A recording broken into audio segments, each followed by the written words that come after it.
importância dos moneras. Tá? Como eu disse para vocês, aqui ó, a importância para a saúde é o que a gente lembra, né? Porque elas causam doenças. Como é que são chamadas as doenças causadas por bactérias? São chamadas de bacterioses. Tá? Só que é só isso que a bactéria nos causa? Não. Elas trazem muito mais benefício do que malefícios. Tá? Qualquer pessoa, como eu disse para vocês, qualquer pessoa minimamente inteligente que tem estudado um pouquinho sobre bactérias vai preferir viver no mundo com bactérias que no mundo sem. Inclusive, um mundo sem bactérias não seria possível. Aqui a importância ecológica das bactérias. Então, elas fazem fotossíntese, né? Algumas delas, as cianobactérias, fazem fotossíntese. E antes de ter a primeira planta terrestre na Terra, só tinha vida nos oceanos, já tinha os 21% de oxigênio que nós temos hoje na Terra. Quem produziu o primeiro oxigênio que hoje as outros tipos de algas fazem a manutenção foram essas cianobactérias fotossintetizantes. Foram bactérias do reino Monera. Então elas foram importantíssimas para o desenvolvimento da vida na Terra, produzindo oxigênio. Tá? Elas são decompositoras. Para quem estudou ecologia comigo, sabe que os decompositores são importantíssimos para fazer a reciclagem de nutrientes no ecossistema. Elas participam do ciclo do nitrogênio. Tá? Esse nitrogênio vai participar das proteínas, né, do próprio DNA. Sem nitrogênio, sem DNA, a vida não existiria. Né? Sem nitrogênio, não teria DNA, não teria proteínas, não teria como se desenvolver a vida. Então, as bactérias participam do ciclo do nitrogênio e acabam sendo muito importantes. Participam das relações ecológicas. Né? Por exemplo, vocês têm bactérias no intestino de vocês ajudando a fazer a digestão. Quando essas bactérias morrem, vem problemas intestinais. Tanto é que vocês talvez já tiveram rotavírus, né? Que é um vírus que mata essa flora intestinal. Quando essas bactérias morrem, o que acontece com a pessoa da flora intestinal, tem diarreia, vômito e passa mal. Né? Inclusive, qual é o remédio para o rotavírus? É consumir esporos de bactérias, né, que vão repor as bactérias que morreram por causa desse vírus. Né? Vocês não iam conseguir fazer uma nutrição adequada se não fossem as bactérias. Elas são importantíssimas para vocês. Importância na biotecnologia, indústria do alimento, né? Iogurte e queijo são feitos a partir de bactérias. Tá? Sabe os bichinhos que algumas pessoas já criaram, né? Fazem iogurte caseiro, digamos assim, colocam leite. Né? E o iogurte nada mais é do que o leite que foi colocado junto com as bactérias, que são chamadas de bichinhos. Né? Aquelas colônias de bactérias quebram o leite e o que resta, né, o resíduo da bactéria, é iogurte. Tá? Então, quem gosta de iogurte está comendo resíduos de bactérias. Né? O leite que serviu de alimento a bactérias e o resíduo vem para vocês como iogurte. Coloca açúcar, um corante, um saborzinho e vocês estão comendo, né, resíduos, para não falar outras coisas, de bactérias. Mas é bom o iogurte, eu gosto. Inclusive tem alguns que dizem, né, que de fato, como são bactérias e são importantes para a flora intestinal, eles fazem alguns iogurtes com essas bactérias que vão ajudar a fazer a digestão mais adequadamente. Tá? Você deve saber qual é o iogurte, inclusive. Engenharia genética, produção de insulina e hormônios do crescimento. Tá? O que eles conseguem fazer? Eles modificam bactérias para produzir em grande escala insulina e hormônio do crescimento. Se eu não me engano, a insulina antigamente era produzida através de alguma coisa de porco. Eles tinham que ter muitos porcos. Tá? Eu acho que eles retiravam do pâncreas a insulina de porco, só que era muito pouca insulina por porco, era muito difícil. O que eles fizeram? Eles começaram a colocar o DNA que induzia bactérias a produzir insulina e tirar. Então as bactérias viraram fábricas de insulina para o ser humano, viraram fábricas de hormônio de crescimento para o ser humano. Tá? O que é bastante interessante, né? As bactérias nos ajudam a produzir medicamentos que são essenciais, né? O diabético ele tem que se injetar insulina graças às bactérias que produzem. Ficou muito mais barato, muito mais fácil conseguir insulina porque as bactérias passaram a produzir insulina. A decomposição do petróleo derramado. Isso aqui é interessante, que é uma nova técnica que tem sido testada há alguns anos. Na verdade, não sei como é que está o resultado, não tenho lido, né? Mas sabe-se que algumas bactérias podem fazer a decomposição do petróleo. Quando tem grandes derramamentos de petróleo, poderiam então colocar essas bactérias lá e essas bactérias seguem fazer a decomposição, destruir o petróleo. né, iriam fazer uma despoluição muito mais rápida daquele ambiente. No mar, geralmente contém derramamento de petróleo. Então perceba que as bactérias elas têm um monte de benefícios para nós. Né? Muitos benefícios para nós. E qual é de fato o malefício? As bacterioses. Né? Que a gente tem que lidar. Mas os benefícios que as bactérias nos trazem são muito maiores, né, do que as doenças que elas nos causam. Tá? Aqui a morfologia das bactérias, que seria o quê? O formato que elas têm. Inclusive, alguns nomes científicos são dados de acordo com o formato que as bactérias têm. Tá? Aqui, por exemplo, as bactérias redondinhas eu chamo de cocos. Tá? Como eu disse para vocês, as bactérias podem formar colônias, ou seja, uniões de várias bactérias. Quando duas bactérias se unem, eu formo um diplococo, ou seja, duas bactérias juntas. Quando 8 se forma um segundo, aqui 4 na frente e 4 atrás, eu tenho a chamada sarcina. Tá? Quando eu tenho uma fila de bactérias, de cocos, eu tenho uma estrutura chamada de streptococo. Tem uma que é um cacho de uva, que eu vou mostrar depois, que a gente chama de estafilococos. Tá? Quando elas parecem um espiralzinho aqui, eu fazendo essas curvinhas, eu chamo de espiroqueta. Quando elas formam, né, vão fechando realmente o espiral, eu chamo de espirilo. E eu tenho os bacilos que parecem bastões. Né? E eu ainda tenho o vibrião. Inclusive, vocês vão ter que desenhar isso, completar na apostila ou no caderno de vocês, porque não tem o formato, não tem o desenho do formato delas. Tá? Cocos, diplococcus, sarcina, vibrião, desenha ali, completa ali. Aqui, ó, uma que eu não tinha ali, ó, é o Staphylococcus, que é esse aqui, ó, parece um cacho de uva, digamos assim. Elas se organizam assim, que são chamadas de Staphylococcus. Tá? E alguns nomes científicos, inclusive, são relacionados. Aqui eu tenho o Diplococcus, o Streptococcus pneumoniae, que causa pneumonia, o Streptococcus pyogenes, né? O Bacillus anthrax, o Vibrião da cólera, né? O Helicobacter pylori, uma bactéria bastante estudada, bastante comum, o Treponema pallidum, que é uma bactéria que causa uma doença, Clostridium botulinum, causa o botulismo, que a gente vai ver depois, Sarcina ventriculi, né? Aqui, e Staphylococcus aureus, que é uma bactéria também bastante conhecida e estudada, que pode causar problemas. Então, o nome do formato da bactéria pode ser utilizado para o nome científico dela. Como as bactérias respiram, né? Como elas obtêm energia, consequentemente. Tem 3 tipos. Tá? Cadê o negócio aqui? Aqui, ó. Bactérias aeróbias obrigatórias. Aeróbio porque elas precisam e vivem apenas na presença do oxigênio. Anaeróbias obrigatórias. São bactérias que morrem na presença do oxigênio. Isso é interessante. Né? Algumas bactérias podem nos causar problemas de saúde, né? Um machucado, alguma infecção, alguma coisa na pele. O que a gente coloca, né, naquele machucado para prevenir que essas bactérias apareçam? A gente coloca água oxigenada, para o oxigênio entrar lá e poder matar, ou se tiver alguma bactéria, para poder nos causar uma doença lá. Por isso que a gente consome, coloca em machucados água oxigenada, né? Porque a gente sabe que algumas bactérias patogênicas podem ser anaeróbias obrigatórias. E as bactérias anaeróbias facultativas vivem com ou sem oxigênio. Tanto faz para elas. Essas aqui são as bactérias que tanto faz, tanto fez.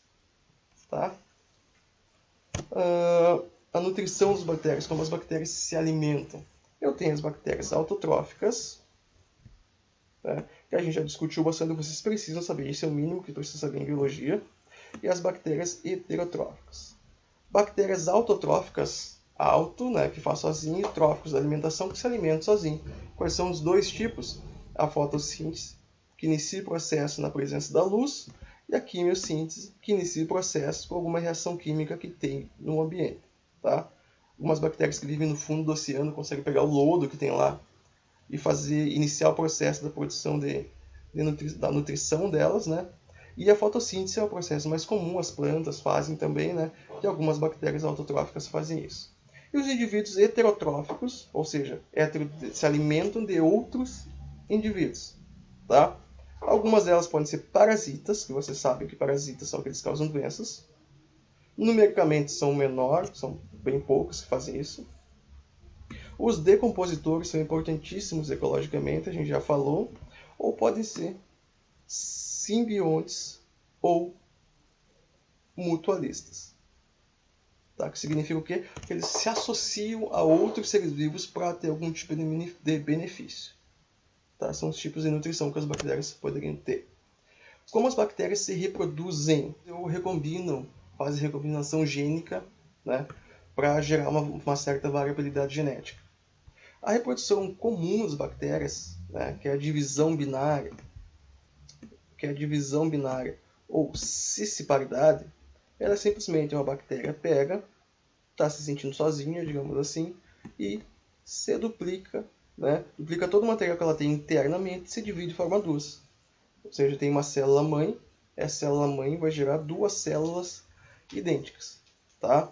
Essa a gente diz que é uma reprodução assexuada. Lembrando que o prefixo A é prefixo de negação, ele é não. Então, uma reprodução assexuada não tem sexo. O termo sexo não é o que vocês estão acostumados a dizer por aí, né, que eu falo de fornicar, de ter o intercurso sexual, de ter o coito. O sexo é simplesmente quando é um tipo de reprodução que existe uma troca de material genético, né, e envolve gametas. No caso, por que a reprodução humana envolve sexo, uma reprodução sexuada? Porque eu tenho o gameta do pai e da mãe que vão se juntar e vão formar um indivíduo com o DNA diferente. Então eu tive a modificação do DNA e eu tive a produção de gametas nesse processo. Tá? Então, no caso das bactérias aqui, elas possuem um tipo de reprodução que é assexuada, sem essa duplicação, sem essa modificação do DNA. Né? A célula mãe é idêntica, né? Vai gerar filhas, né, idênticas a ela. Isso vai fazer ela produzir clones, né, que são células idênticas, sem variabilidade genética, iguaizinhas. O que não é uma coisa boa, diminui a chance de sobrevivência, porque se eu tiver um antibiótico que mata essa bactéria aqui, ó, eu vou ter um antibiótico que mate todas as que eu tenho ali. Imagine também que se eu tivesse uma doença que atacasse os humanos e todos fossem iguais, todos morreriam. A gente sabe que não é assim. Existe variabilidade genética, né? A gente viu, inclusive, isso na evolução, como a variabilidade é importante, né? Gerar indivíduos diferentes é importante para a evolução. Tá?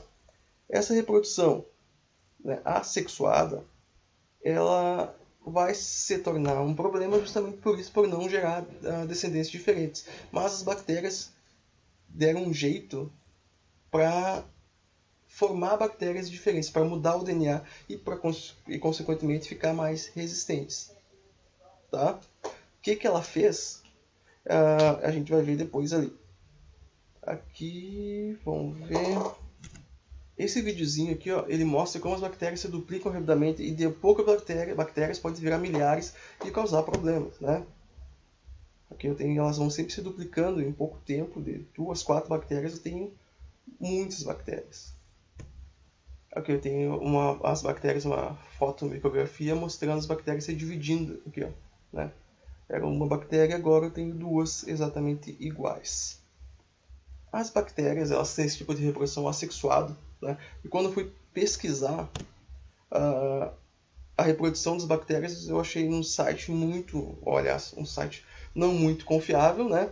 A reprodução das bactérias, né? Mas não é melhor não falar muito sobre isso.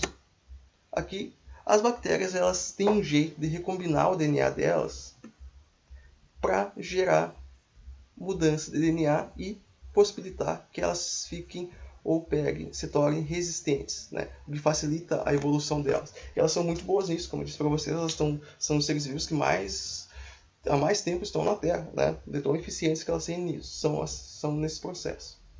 São 3 processos, basicamente. O primeiro deles, né, é a conjugação. Tá? Esse processo de recombinação gênica, mutação, ele vai gerar variabilidade, o que vai facilitar a sobrevivência delas, porque elas não vão ser todas iguaizinhas. Ou seja, se um antibiótico chegar, vai conseguir matar todas? Não, porque elas vão se modificando ao longo do tempo.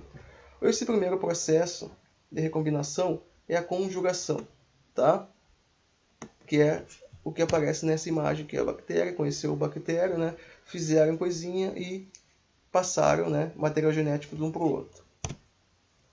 Essa conjugação acontece como? A bactéria tem um plasmídio, lembra que eu falei do plasmídio? Que confere resistência para ela, deixa ela mais forte. O que ela quer fazer? Ela quer passar esse plasmídio para a próxima. Né? Então ela forma um pilus, ou um peeling sexual, e vai duplicar esse plasmídio e vai passar. Essa informação que eu tinha, que dava resistência à bactéria, que eu tinha em uma bactéria antes, agora eu tenho em 2 bactérias. Perceba como esse plasmídio é interessante. Né? Então, inserindo plasmídios, trocando plasmídios, as bactérias conseguem ficar mais resistentes. Esse processo, que é através do peeling sexual, né, ou ponte citoplasmática, que elas trocam plasmídios, é chamado de conjugação.